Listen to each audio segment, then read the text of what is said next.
Bueno, vamos a empezar con la presentación del libro del interior. Aquí está la presentación en vivo. De este lado está Jaime Paqueva y de este lado Marco Banzini, que va a hacer el honor. Hola, sí, y de este lado José Luis Zorrilla Sánchez. Entonces vamos a ver cómo nos gusta, ¿no?, el asunto. Bueno, va. Sí, ya. Sí, por atención a los que llegaron temprano. Por favor, cuando vayan a hablar, acérquenme el micrófono. Les digo que acercarme el micrófono para que se viera bien, ¿vale? Sí.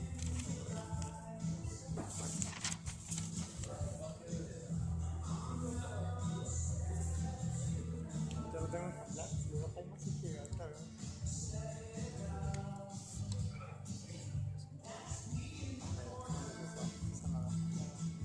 Marco, tu botella de agua. Se nos saca la Sí, yo tengo de el los pase. nervios. Vamos a ver.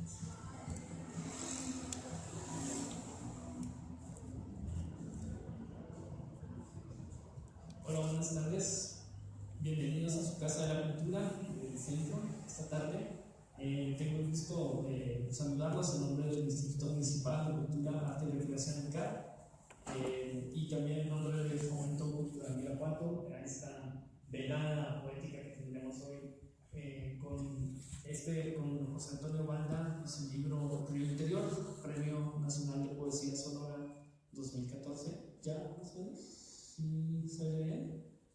Bien. Voy a presentar a nuestros tres presentadores de hoy, entre ellos el autor. José Antonio Bandas, nacido en Coatzacoalcos, Veracruz, en 1982. Pero como decimos, es irapuatense porque uno es de donde hace el bachillerato y desde muy chico vive aquí con su familia, desde aquí, aparte de aquí de estudios avanzados en ingeniería informática por la Universidad Pontificia de Salamanca, Campus Mandí. Tendré la oportunidad de preguntarle por qué cambió la ingeniería por la poesía. Al momento de las preguntas, es maestro en literatura hispanoamericana por la Universidad de Guanajuato, miembro de la Red de Arte Joven de la Comunidad de Madrid del 2007 al 2008. Poemas y narraciones suyas han aparecido en diversas publicaciones impresas y electrónicas de México y España. Ha publicado Cuaderno en Ruinas, Plataforma 2011, Teoría de la Desolación, Azafrán y Cinabio 2012, El Pozo Abierto, Cartonera La Cecilia 2014 y Quemar las Naves 2016. Es becario del Fondo Estatal, o ha sido becario del Fondo Estatal para la Cultura de las Artes de Guanajuato, PECA, en 2013, y ganó los 22 Juegos Trigales de Valle Yaqui, que fue, que les comenté, es el nombre técnico del Premio Nacional de Poesía Sonora Bartolomé Delgado de León 2014. Y también ha sido acreedor del Premio Ramón Figueroa 2016 de los 30 Juegos Florales de Coatzacoalcos, Veracruz. Pues, agradecería un aplauso para Antonio Manuel.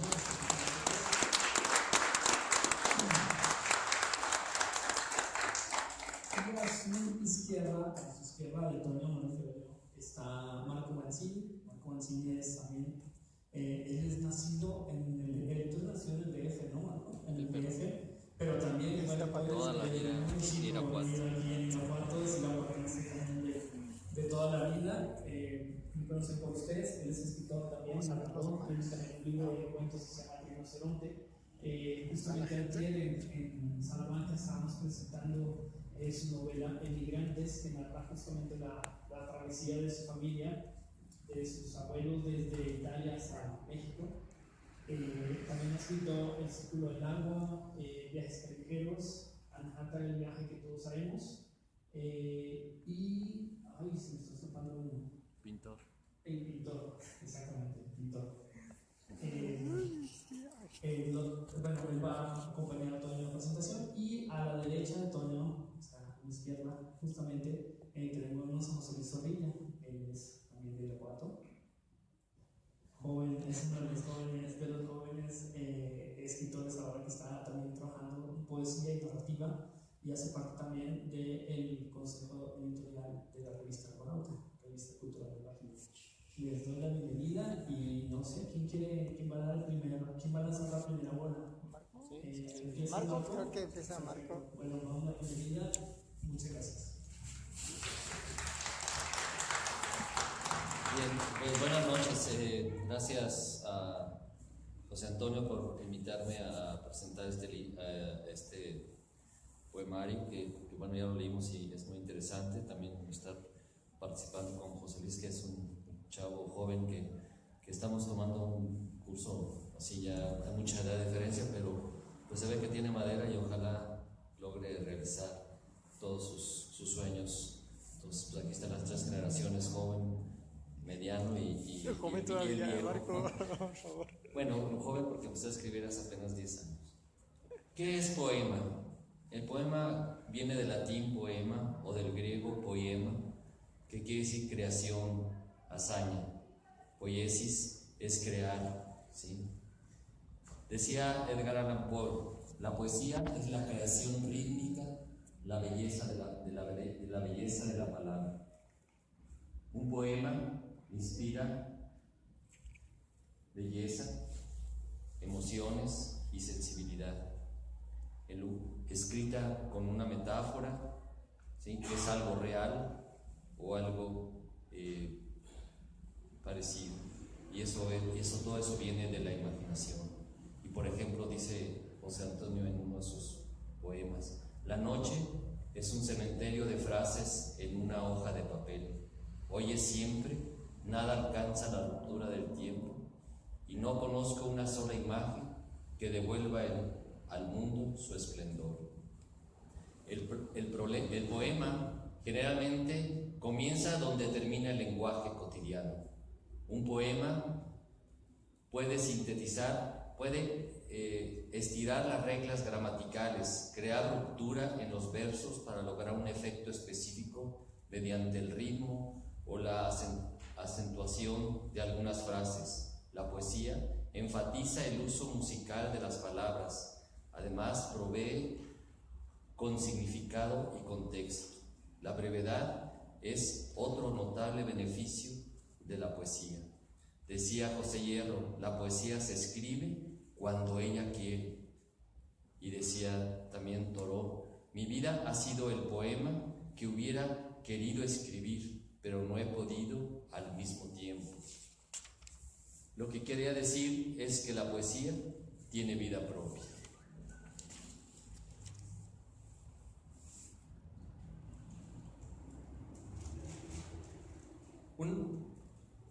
Un buen poeta es como un pintor. El pintor tiene una paleta donde tiene muchos colores y los va mezclando, formando algo que sale de su mente y grabándolo en un cuadro, oscuro, luminoso, entendible o metafórico. Un poeta tiene las palabras en infinitas formas utilizadas, las va renovando, les brinda una vida y un color que nunca habían tenido y las pone al servicio del arte de quien las lee. Octavio Paz decía: erotismo y poesía. El primero es la metáfora de la sexualidad, la segunda, una erotización del lenguaje. La poesía huye a veces de los libros para arribar a extramuros en la calle, en los sueños, en la piel, en los escombros, incluso en la basura. Donde no suelen cobijarse nunca es en el verbo de los subsecretarios, de los comerciantes o de los lechuguinos de televisión, decía Joaquín Sabina. Y finalmente yo pienso, por lo tanto, que José Antonio entreteje las palabras con una fina filigrana que hace sentir una paz interior, desde que su padre, viendo un cometa en la noche estrellada, caminando bajo los plátanos en Atocha, recorriendo ríos bajo la lluvia, entre los bosques y árboles pretéritos de infancia que señalan el camino de la vida. Así es la poesía de José Antonio. Es todo un recorrido sobre una bella lectura en su libro Río Interior, y por eso ganó el premio que vemos. Después yo creo que vamos a leer algunos de sus versos y pues es parte de lo que yo quería comentar.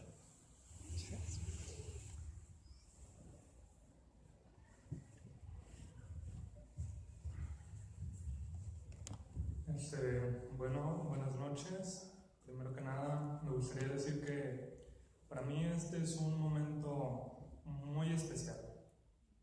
No solamente por el hecho de que de nuevo presento la obra de mi profesor de literatura, una persona a la que yo estimo mucho, sino porque hace ya 2 años presentamos también en la preparatoria un par de obras suyas también.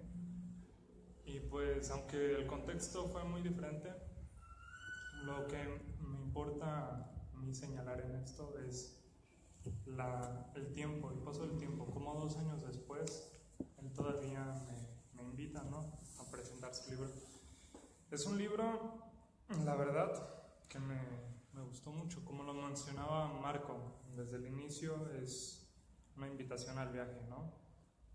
Empieza con un epígrafe que me gusta mucho y creo que a más de alguno aquí presente les va a gustar, que dice: a mi padre que admiró la cauda de un cometa. Y es muy bello porque no solamente puedo ver al padre de José Antonio, también lo puedo ver a él, también me puedo ver a mí, también puedo ver a casi todos los que están aquí presentes, si no es que a todos. Y eso creo que realza mucho la poesía. En una de las pláticas que he tenido con él me decía que uno de los principales objetivos de la literatura es reflejarse uno en ella. O sea, no solamente importa el escritor, sino también importa que el lector pueda reflejarse en la obra. Como decía también Marco, no solamente entreteja las palabras en cada poema, sino hace una conjetura general en todo el libro que te va guiando paso a paso. Te va adentrando en el universo lírico y metafórico muy personal, pero no por eso externo a nosotros ni a cualquiera. Y nos va guiando poco a poco. Son 3 partes del libro. En la primera, tú estás viendo el libro. En la segunda, metes los pies en él. Y ya terminas en la tercera parte, inevitablemente nadando en el río. Es algo que admiro mucho de él, la cuestión técnica. No solamente técnica, sino también simbólica. Cómo va llevando al lector paso a paso hacia donde él quiera, ¿no? Terminar completamente sumergido en sí mismo. Y a la vez seguir hablando de situaciones cotidianas, el café, las lecturas, no sé, estar aquí presentes. Porque el río, él mismo me lo dijo, ¿no? El río es un símbolo del tiempo. ¿Qué hay en el tiempo? Hay todos y estamos todos, ¿no? Entonces, sí, son pocas mis palabras, tal vez. Pero creo que no me faltan las palabras para decir lo bueno que es el libro. No sé, me gustó mucho cada palabra, cada frase, cómo termina cada poema y siguen en el siguiente todavía. No te permite que sueltes el libro en ningún momento. No terminas de un solo golpe, ¿no? Así lo terminé yo las 3 veces que lo he leído, de un solo golpe.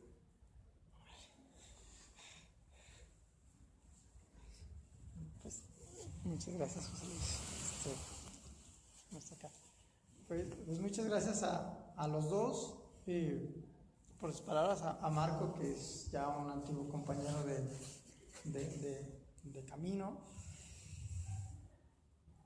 que hemos recorrido un camino un poco largo en Argonauta, 1 año ya, y hemos sacado unas cosas. Y con José Luis, que bueno, la relación es distinta, ¿no? Empieza una relación de alumno-maestro, y terminamos como otra cosa, ¿no? Como amigos, evidentemente, donde compartimos lecturas, compartimos anécdotas, incluso me cuenta algunas cosas, algunas preocupaciones en cuanto a la literatura que tiene él. Y quiero resaltar esto, ¿no? Porque la literatura, cuando a veces preguntan, ¿no? Uno pregunta, bueno, ¿qué te puede dejar la literatura? O como decía Jaime, ¿qué puede dejar la literatura en uno hoy? Porque se cambia de ingeniería a estudiar literatura.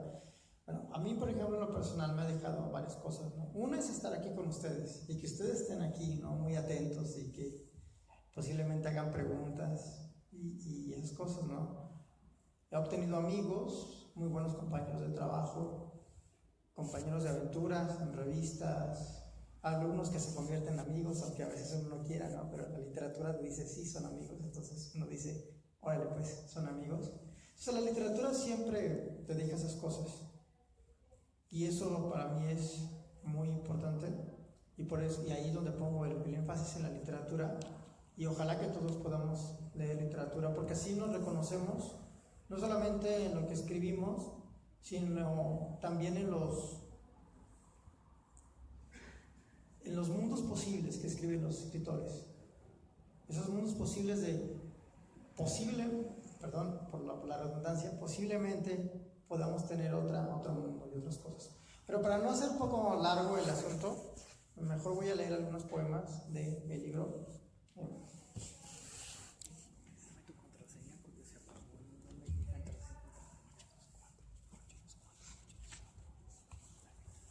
Y bueno, van a seguir en la lectura, en la pantalla, para eso está la pantalla, para que no se nos pierdan un poco.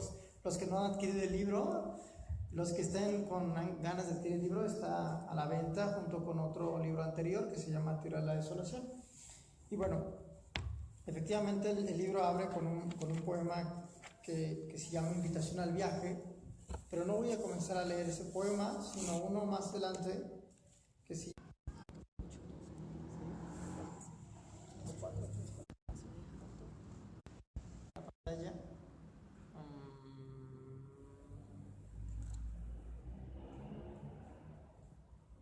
Ahí se nos apagó problemas técnicos, ¿no?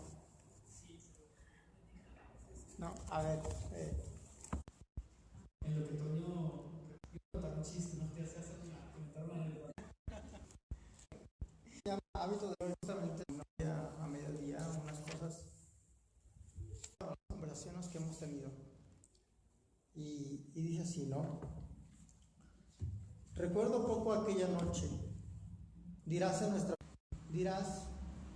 alguna vez deseado, pues nada en realidad tú. Dirás que el tiempo, la distancia y los muebles y el hogar, que el clima son duros golpes que enturbian la sangre. El hábito de lo que ahora digo, no teniendo otra cosa que decir, o en otras palabras, no teniendo otra cosa que arrojar sino ceniza para encender el viento. Será bueno que volvieras la mirada a épocas mejores, cuando avanzar o detenerse eran las únicas opciones disponibles. Sería bueno que recordaras el largo vuelo de los pájaros o la misma sombra de los árboles cuando de pronto declina la mañana. Hay sin embargo asuntos que no deseas llamar por su nombre, senderos a los que no volverás con la mirada que yo conocí, porque esos tiempos eran otros, dirás cuando por ellos te pregunte. O en realidad, cuando yo lo pregunte, sin el acostumbrado río de tu nombre. Sería bueno que volvieras la mirada al viento que agitaba palabras en mis ojos, diré cuando por algo me preguntes. Sería bueno que volvieras la mirada, diré yo por costumbre, por un deseo que no sabré disimular bajo el claro abrigo de tu nombre. Sería justo que volvieras, que la distancia no olvidara sus pasos en la acera, que las heridas no te hieran el cuerpo. Sería bueno que la pesadumbre se moviese a un lugar distante.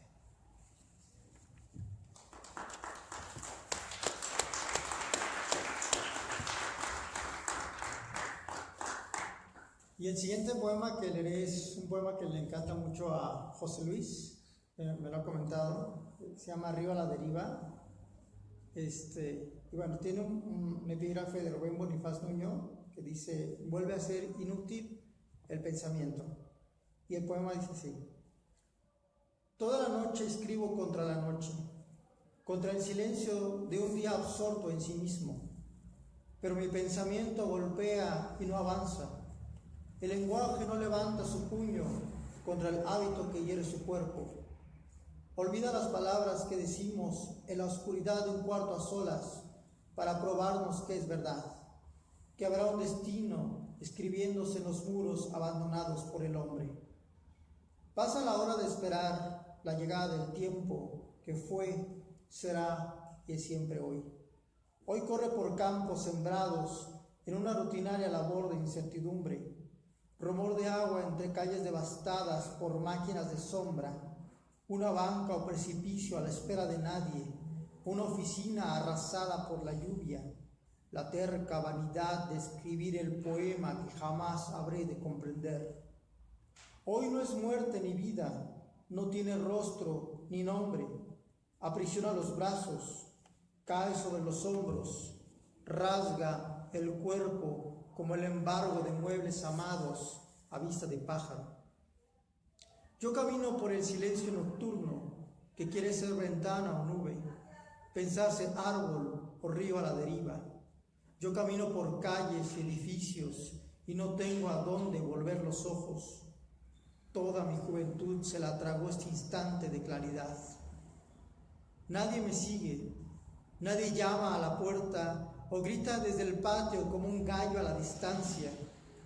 El porvenir es un escritorio enfermo de presente, un muro deteniendo estas palabras a la espera de nadie, una puerta que nunca mira al mar o al río que por años me empeñé en recorrer, en perseguir como una imagen presentida en el insomnio, estrella cuyo rostro imagino a la vera de la noche. A lo largo del poema algo se quiebra, algo se rompe cuando un soplo de luz toca nuestra piel o nuestro corazón enrojecido de gritar una sola palabra, una sola imagen discutida demasiado con nosotros mismos. Nada rehace las nubes, la claridad que silencia la negrura. Tanto se ha hecho desde entonces, tanto se ha visto desde entonces.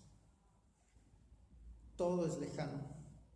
La noche no es el alba ascendiendo por el cuerpo del día, y hay un parque, una iglesia, una casa, un precipicio que ahora mismo me gustaría recordar. El mundo es un escritorio empotrado en una pared sucia de miradas, de hábitos que tardaré 1000 años en borrar de mis ojos, traqueteo de agujas perforando los pensamientos, aullido sonoro reverberando en los muros, arañando la tierra de mis padres. Hoy es siempre, nada alcanza la rotura del tiempo y no conozco una sola imagen que devuelva al mundo su esplendor. La noche es un cementerio de frases en una hoja de papel.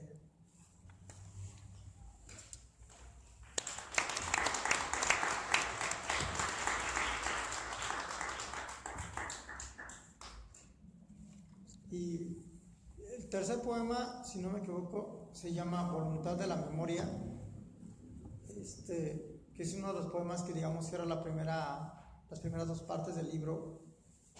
Y bueno, tiene un epígrafe de José María Espinaza que dice así, ¿no?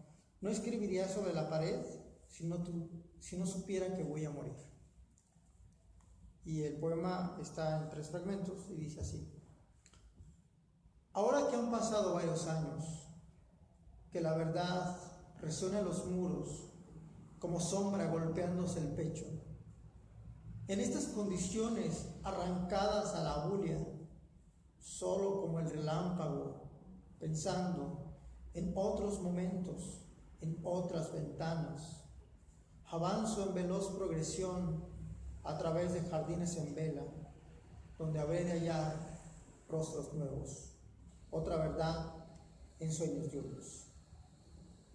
Siento una palabra trabada en los dientes, una sustancia cuyo nombre no figuraba en el usual vocabulario escolar, o en la niebla que abrazaba las calles, o en la música de los balcones, en los autos mordiendo cicatrices, en el insomnio, o en esas distancias que no debo imaginar cuando el café con leche y la merienda son colocados sobre la mesa, conservando su frescura.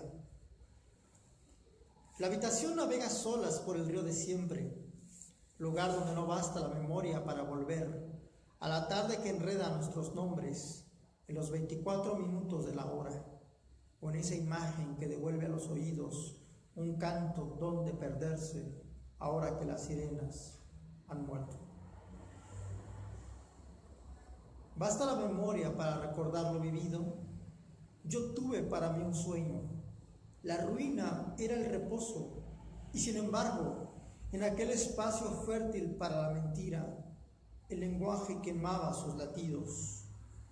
Todo era el río, siempre el río, la semilla que no logro nombrar en la espuma de un momento.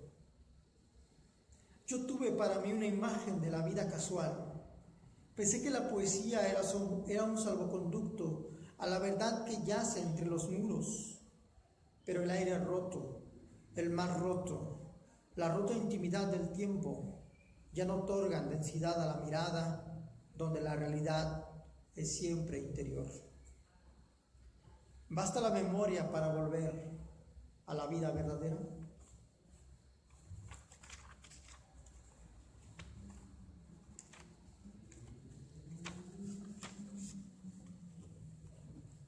Y bueno, el último poema de esta noche que voy a leer, si ustedes quieren puedo leer otro más, si no está incluido en el programa. Se lo debe una figura muy importante para mí, que es la figura de mi abuelo paterno, al que le escribí un largo poema, y se titula Al fondo de la memoria. Y para el poema dice así: el alba incendia los álamos con sus primeros fuegos. Arden las casas adormecidas sobre el valle, la densa caligrafía que traza la hondura de un momento. De pronto, el día gira entre sus llamas, lenguas pretéritas abrazan el horizonte, las rocas donde coloqué un destino, río que avanza infatigable por mi cuerpo, enrojeciéndolo de vida, manchándolo de imágenes que no sabré decir a ojos cerrados. Un tiempo de sombra devorará entonces mis pasos a la sombra del tiempo. Mientras, a lo lejos, crece el lento bronce del alba. Un madero arde al fondo de la memoria. Mirada viento que vuela por la vida como un pájaro. Mirada agua que navega por el cielo como un sol. Mirada niña que congrega las horas abandonadas en mi frente. Un sabor a calles húmedas vuelve a mi garganta. Vuelve la iglesia altiva a mitad del páramo. A lo lejos cruje la antigua mecedora en el jardín, el sombrero de palma, ciertos nombres, y aquel rumor de agua entre campos en flor, bajo la sombra campesina de mi abuelo. Pero duros ejércitos acampan en el valle anulando mis pensamientos. La soledad o el hueco de una mano no me dejan tocar la lejanía. Atrás queda la arboleda que lanceaba al viento, el agua de lluvia en los cántaros, el amplio ámbar de otro amanecer. Muchas gracias.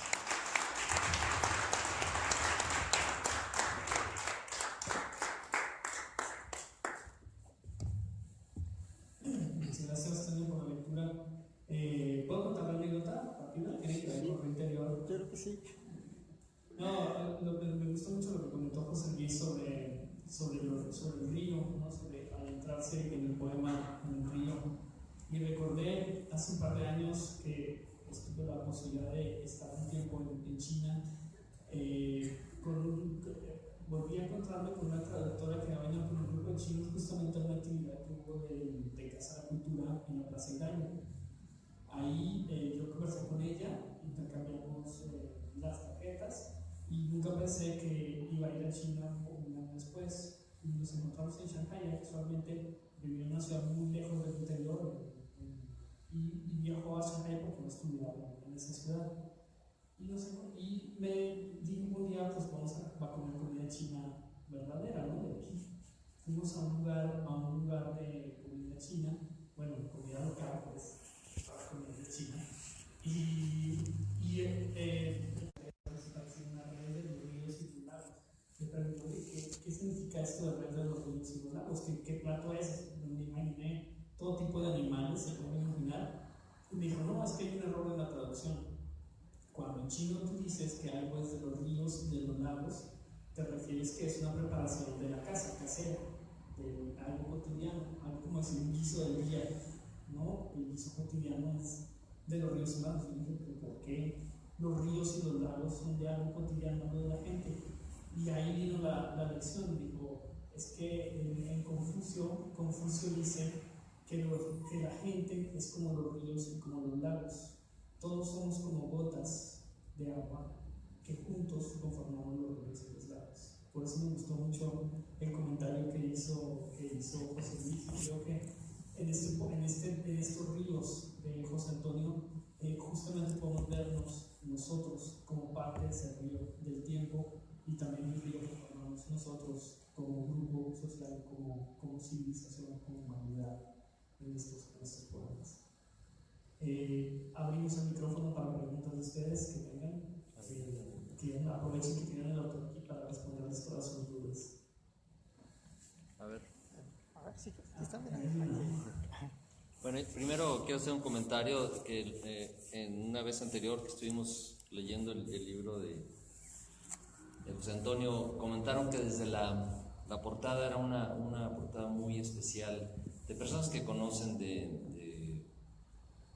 este tipo de imágenes, pues dice mucho de lo que viene en el libro, ¿verdad? Río interior, y pues podemos ver lo que podríamos en determinado momento de primera impresión decir, pues qué es un torso y qué es, pero bueno,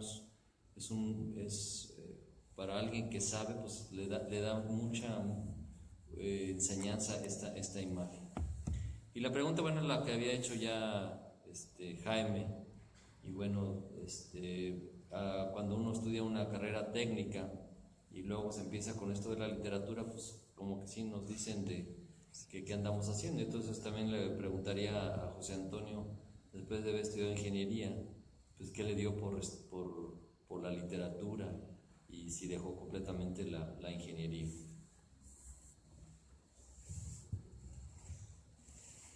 Bueno, no sé si el salto fue así tan abrupto.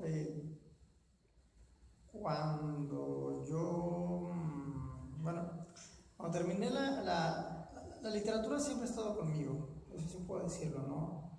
Y la biblioteca familiar era escasa en cuanto a literatura, pero era rica en los pocos libros que había. Porque a pesar de que ahora es muy denostado el modernismo y otros poemas, había muchos poemas modernistas en casa y y estaba el romancero también. Entonces, bueno, el romancero es muy rico en imaginaria, ¿no? Y entonces, no sé, también tenía algunos familiares que desde muy niño, ¿no? Desde que yo estaba en la secundaria, en la primaria, secundaria, específicamente un tío leía poemas en voz alta, ¿no? Y a veces le cuento a él como chiste, ¿no? Que, oiga, tío, usted sabía los poemas de memoria para conquistar muchachas, ¿no? Y me usaba a mí de conejillo de indias para ver si lo sabía. Y el tío se reía, ¿no? Pero eso impacta, ¿no? Eso impacta a un niño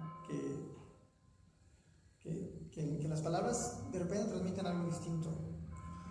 Y bueno, la fatalidad es que la familia siempre ha privilegiado, y aún todavía, y no creo que es un problema de familia, no creo que es un problema de la sociedad, privilegia la enseñanza técnica, la ciencia, por sobre cualquier otro tipo de conocimiento.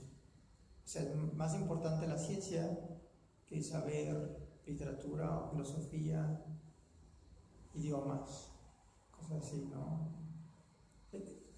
Es más fácil, parece ser, ¿no?, estudiar eso que ponerse a pensar. Creo que el conocimiento de las carreras humanísticas, eso es lo que nos enseñan, ponernos a pensar. Y entonces, no sé, si me siguió ahí y yo tomé el camino más fácil, o sea, el camino que trazaba la familia. Estudié una técnica, en una secundaria técnica, en un bachillerato técnico, en un instituto tecnológico. Intenté un doctorado en ingeniería también.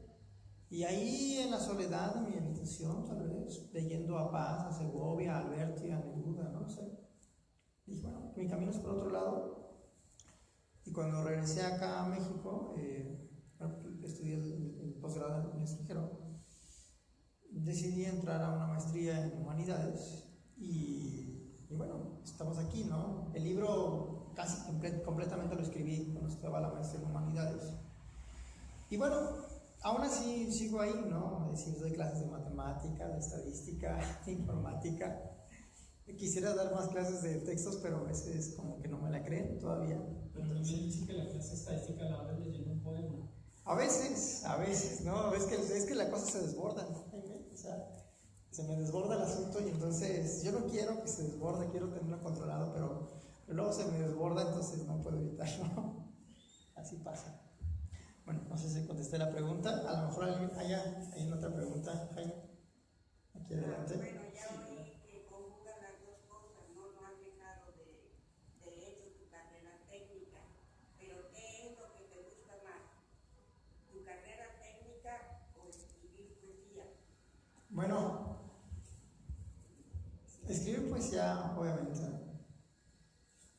pero escribir poesía ya no es tan fácil como la primera vez, porque luego uno escribe al principio muy ingenuo, voy a escribir poesía y voy a ser un buen autor y voy a ganar premios. Bueno, se me ha dado el asunto, pues, pero después uno dice, bueno, hay que superar el primer libro y entonces ya la escritura se vuelve un poco más ardua, menos ingenua, más de trabajo.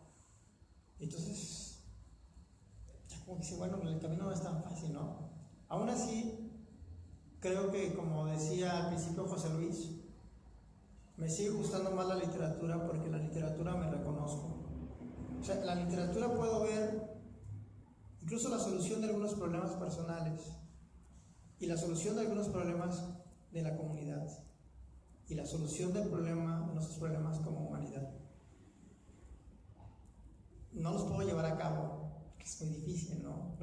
Pero la literatura muestra incluso cuáles son los caminos, ¿no? Por ejemplo, cuando uno puede leer a Flaubert y ve que Madame Bovary, ¿no? Siempre estaba soñando en mundos posibles y por eso se endeudaba y se metía con un hombre, con otro y al final todo ese idealismo se destruyó y termina en una realidad atroz donde está endeudada, y etcétera, etcétera, y termina en el suicidio. Uno lo puede de repente notar, decir, podemos correr ese riesgo que tuvo Madame Bovary, ¿no? Incluso hace poquito estaba leyendo a Italo Svevo y Italo Svevo hablaba del padre, cómo el padre va muriendo y cómo el protagonista de la novela se va dando cuenta de la realidad. Entonces dice, creo que hay cosas que me están pasando a mí también y hay acciones que toma el protagonista de la novela que yo tomaría de otra manera o tomaría igual. Entonces la literatura siempre está como mostrándome en lo personal una realidad posible y muy potente, mucho más potente que lo que pueda haber en la carrera técnica, de hecho. Bueno, espero que me haya contestado su pregunta. ¿Alguna otra pregunta? Por ahí. ¿Quieres hacer otro comentario? ¿Tú quieres hacer otro comentario, Marco? A ver. ¿Cuánto cuesta el libro? ¿Está en venta? El libro está en venta. La firma cuesta 150. ¿El libro es gratis? Bueno, yo el otro estaba viendo, obviamente ahorita se habla mucho de la deshumanización del mundo, ¿verdad? Entonces, antes la gente le gustaba más la poesía, yo siento que antes se leía más poesía. Yo otra vez estaba de curioso, ahora con la facilidad del internet, viendo algunos casos, por ejemplo, de Sabines, que llenaba el Palacio de Bellas Artes en la Ciudad de México cuando él se presentaba ahí para leer sus poemas. Yo no sé si en la actualidad haya algún poeta que pueda llenar nuevamente, y nada más exclusivamente los poemas de Sabines llenaban el Palacio de Bellas Artes. Ojalá se volviera a ser uno, el alma se siente, hay más paz y no estar siempre viendo a los problemas de México, a Trump y a todas estas situaciones que están pasando, y pudiéramos leer o se pudiera leer algo más de poesía. Y como decía José Fierro, y yo creo que eso lo sentimos cuando uno se sienta a escribir algo, que uno puede escribir narrativa, pero escribir una poesía, ella viene a uno y no uno la inventa. O sea, creo que la poesía llega a uno de vez en cuando. Algunos tienen más abierta esa puerta donde entra, pero es difícil sentarse y a escribir un poema, ¿o no es así? Bueno, no lo sé, a lo mejor es cuestión de temperamento. Bueno, por ejemplo, yo hasta la fecha no he sido capaz de escribir una novela sobre mi familia, ¿no? Como la tuya, una novela de largo aliento. Me cuesta mucho trabajo escribir un texto de largo aliento. Sí, un poema, ¿no? No, yo creo que es cuestión de temperamento. Y en cuanto a lo otro, pues a lo mejor ya la época de esas grandes voces líricas ya pasó. Es decir, yo hace poco fue una charla de Antonio Gamoneda, un poeta que admiro profundamente y un extraordinario poeta, y la sala no estaba llena, ¿no? Y había 3 poetas incluso en esa mesa, ¿no?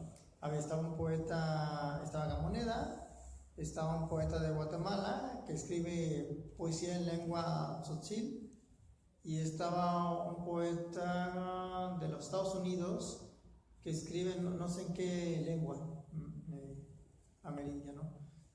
Y la sala no estaba llena, ¿no? O sea, 3 poetas y la sala no se llenó. Y estaban hablando de alguna cosa muy importante: cómo poder escribir poesía en lenguas originarias, de manera que sea tan potente como las lenguas europeas.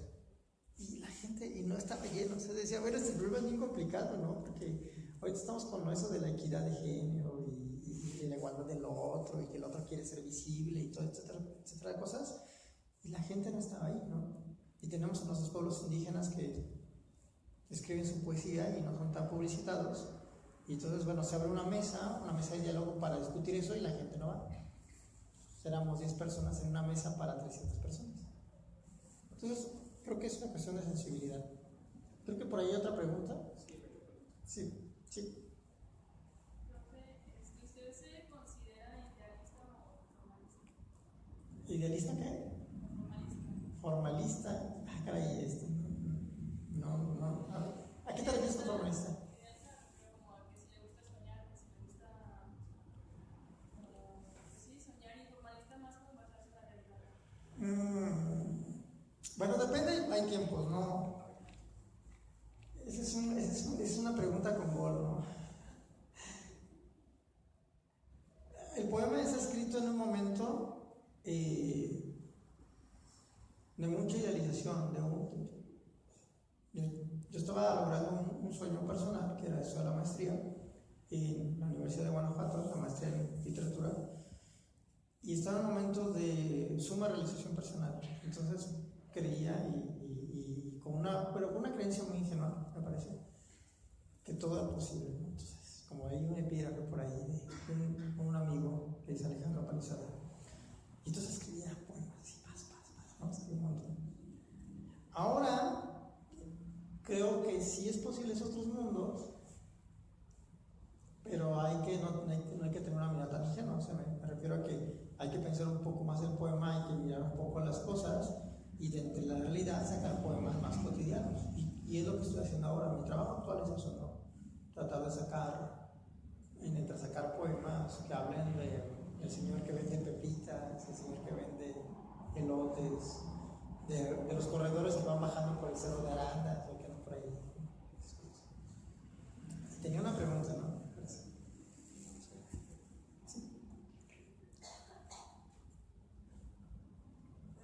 Sí, claro que sí. Bueno, muchachos, pues esta es una cosa, digamos, ya para la actualidad muy rara, ¿no? Porque, bueno, qué bueno que haya todavía jóvenes con sentimientos, porque créanme que yo creía que ya todo era corrupción.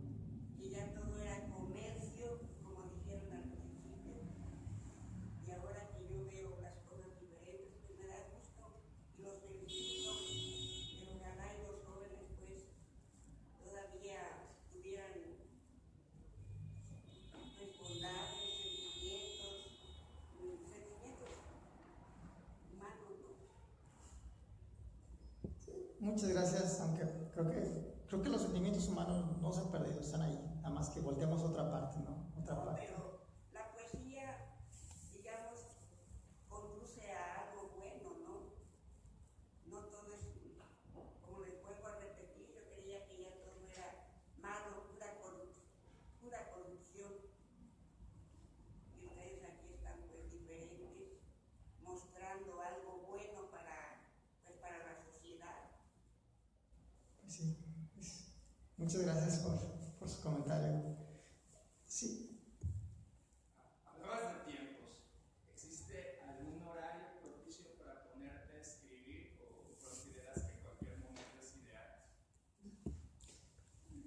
Pues dice Vargas Llosa, ¿no?, que lo importante es escribir durante las mañanas, cuando uno tiene la cabeza fresca, y ya cuando uno anda más cansadón, ponerse a leer. Pues a lo mejor porque Vargas Llosa tenía tiempo, ¿no? Yo no tengo tanto tiempo, entonces escribo cuando puedo, y a veces dejo las cosas muy a medias. Hay poemas que tardé más de un mes en hacerlos, y otros un año, porque se me ocurre una idea, se me ocurre un buen desarrollo de un poema, y hay que correr al trabajo, ¿no?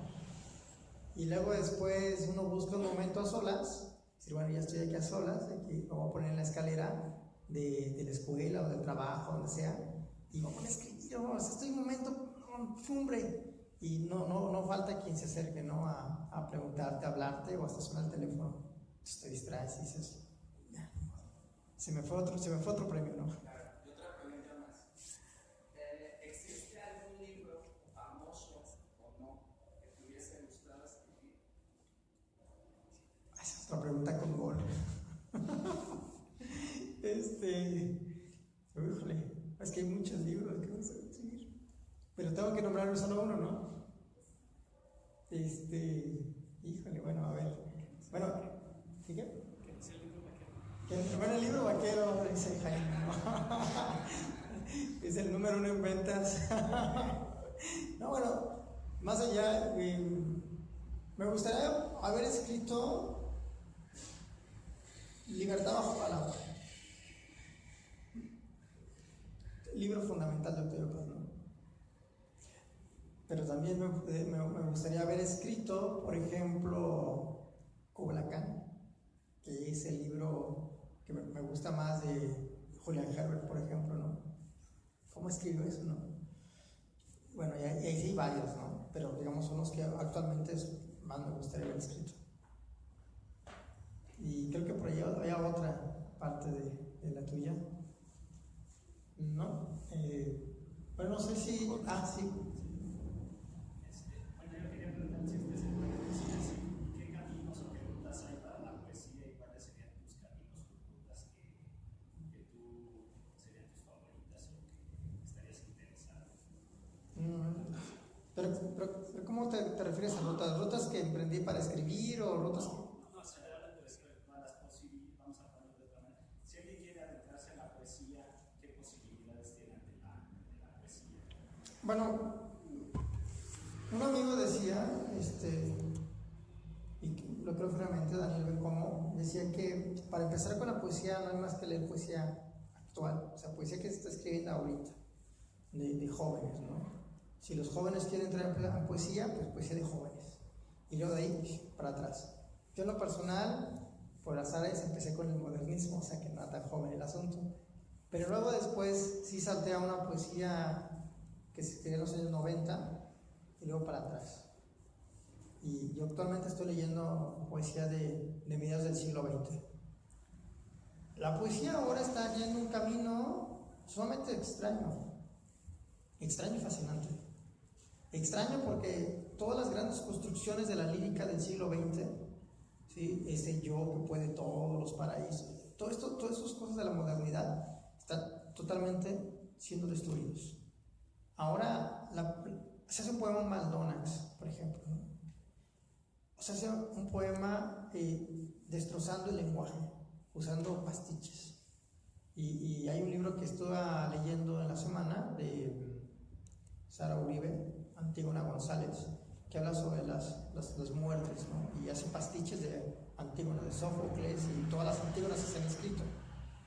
Entonces la poesía está yendo por ahí, hacia experimentación, con una mirada muy cínica, ¿no?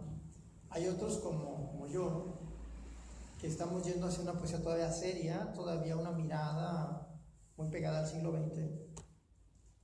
Y todavía hay otra gente que escribe destrozando el lenguaje, no con una mirada cínica, sino a ver que las potenciales del lenguaje, potencialidades, recordando una vez más a Góngora, ¿no? Entonces, hay muchísimos caminos. Y eso, bueno, lamentablemente es un espacio muy corto para nombrarlos, porque nombré 3, ¿no? Pero hay muchos.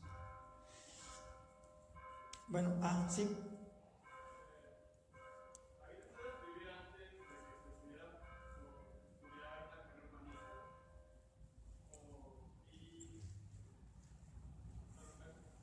¿Podría repartir las preguntas porque no dejas escucharlas allá?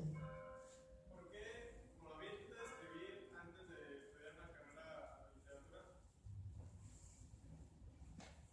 Había pensado. Sí, o sea, este es un lugar emblemático para mí, ¿no? Porque antes aquí se hacían unas cosas llamadas noches de poesía, de Noah Stevens, no sé si a conocerlo. Y yo era un chavo de preparatoria y venía a leer mis cosas. Y leíamos un montón de cosas, ¿no? En ese salón, antes de que fuera librería. Está mejor que sea librería, de hecho. Pero ahí leíamos esas cosas. Y entonces empecé a escribir ahí. Y aquí en una revista de escaso, muy escaso tiraje, que se llamaba Cuestiones Culturales, me publicaron mis primeros poemas. Cuando yo estaba entrando a la universidad. Y entonces siempre pensé una carrera humanística porque pensaba que había un secreto ahí que conocían ellos y que yo no conocía. Y decía, ellos conocen el secreto de cómo escribir buenos poemas y yo no lo conozco, ¿no? ¿Y cómo se hace? Bueno, después me enteré que eso que yo pensaba que era el secreto ya lo conocía y lo había conocido por las lecturas, ¿no? Es decir, además sentarse a leer y comprender y bueno, reflexionar lo que uno lee. Y ya, ¿no? Pero escribía poemas, más escribí unos pastiches cuando estaba en sexto de primaria. Es muy vergonzoso, pero lo voy a decir. Tomé unas canciones de los Bukis y reescribí algunas cosas, ¿no? Luego estaban muy feas y nunca se lo di a la destinataria. Pero eso se podría utilizar como reggaetón ahora, ¿no? Pero eso se podría registrar como reggaetón ahora, ¿no? Es decir, el afán literario estuvo así ahí siempre, ¿no? Desde esos pastiches súper ridículos, súper cursis, ¿no? De un niño de sexto de primaria. Entonces, siempre estuvo ahí esas cosas. ¿Por qué poesía? ¿Por qué no, por ejemplo, la novela? ¿Por qué se escribe eso? Cuestión de temperamentos, me parece. Es decir, como dije al principio, ¿no? Había poesía muy cercana a mí. De hecho, había más poemas. No sé por qué, había más poemas en mi casa que novelas. Pero si me pongo así estricto, había más libros de ingeniería, enciclopedias del ingeniero químico, el ingeniero civil, etcétera, que libros de literatura, ¿no? Y de los pocos libros, había más libros de poesía. Y luego, como dije, mi tío me leía poemas.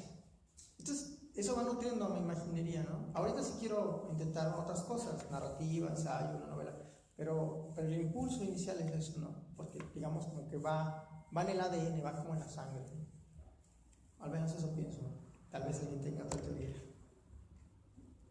Bueno, otra pregunta más, si no, vamos cerrando, tal vez con otra anécdota. El que nace para poeta leve del cielo le caen los versos. Bueno, no. Claro, me gustaría cerrar con un aviso parroquial. Pues Toño Humano también tiene un taller de poesía. Los que estén interesados en la poesía, él está ya tiene este taller desde el año pasado. Y se reúnen ahora los viernes, ¿no? Hoy justamente, por eso yo un poquito tarde, porque venía de la Casa de la Cultura de Chinacos, no ha finalizado el taller para hacer la presentación. Si quieres comentar un poco sobre tu taller, entonces creo que sería un momento idóneo antes de despedirnos. Sí, bueno, antes de despedirnos, tengo un taller de poesía, estaba anunciado ahí, entonces hubo un par par de interesados y entonces lo abrimos. Desde agosto trabajamos cada 15 días, los viernes ahora de 5 a 7 de la tarde. La mecánica es leemos textos de poetas que particularmente me interesan a mí, ¿no? Y que yo quiero que los participantes del taller conozcan esos procedimientos técnicos. Y luego en una segunda parte los participantes elaboran sus propios poemas y los leen.